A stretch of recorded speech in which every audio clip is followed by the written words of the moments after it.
How to edit sent messages on WhatsApp on the new update. Hi everyone, welcome back to our channel. In today's video I'll guide you on how you can edit sent messages on WhatsApp on the new update, so make sure to watch the video till the very end. If you'd like to edit your sent messages on WhatsApp on the new update, it is actually very simple to do so, because all you have to do is simply first of all go ahead and then make sure to launch your WhatsApp Messenger application. But before that, just make sure that you've updated, because this is a new feature. Once you open them up, just go ahead and open it up, and right over here, if I show you one of the messages, you can see I edited these messages. As you can see, the edit icon. So now let's say that I happen to send a message over here, right?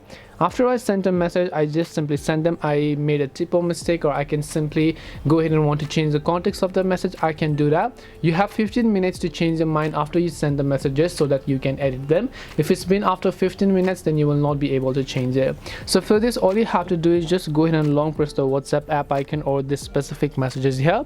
Tap the three dots option from the top right and go to edit. Once you go to edit, now what you can do is simply go ahead and then actually type in any of the messages that you want. Once you type in any messages that you'd like over here, you will be able to simply enter them like this. Once you enter the new messages you want to change from here, tap the arrow option, and now if you look right over here, your messages have been successfully edited, and it is also going to show an edited button right next to it. That's it on how you can edit send messages on WhatsApp on the new update. Hope this video was very helpful. If you have any questions, feel free to leave them down. Thank you for watching, and see you in the next video.